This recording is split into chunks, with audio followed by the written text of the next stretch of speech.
ఇప్పుడు ఎక్కడ చూసినా ఏపీలో టీడీపీ వచ్చిందని పెట్టుబడులన్నీ అమరావతికి వెళ్తాయని, దీంతో తెలంగాణలో రియల్ ఎస్టేట్ తగ్గుతుందని ఎవ్వరికి తోచిన విధంగా వారు రకరకాలుగా చెప్తున్నారు.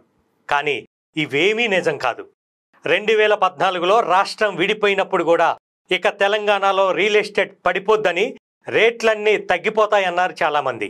కానీ వాస్తవం ఏంటో మనం మన కళ్ళతోనే చూశాం. ఎందుకంటే హైదరాబాద్ పోటీ పడేది చుట్టుపక్కల రాష్ట్రాలతో కాదు, ప్రపంచ దేశాలతో అభివృద్ధిలో పోటీ పడుతోంది.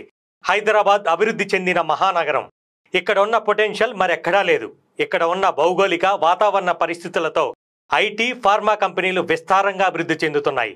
ఎప్పటికీ హైదరాబాద్ రియల్ ఎస్టేట్ని అగ్రస్థానంలోనే ఉండేలా చేస్తోంది. ఇంకా ముఖ్యంగా తెలుసుకోవాల్సిన విషయం ఏంటంటే, ఇక్కడ 15 నుంచి 20 లక్షలు పెట్టి ఇన్వెస్ట్ చేసేవారు హైదరాబాద్కు చుట్టుపక్కల కొనుక్కుందామని చూస్తారు. కానీ దూరంగా వెళ్ళి వేరే రాష్ట్రాల్లో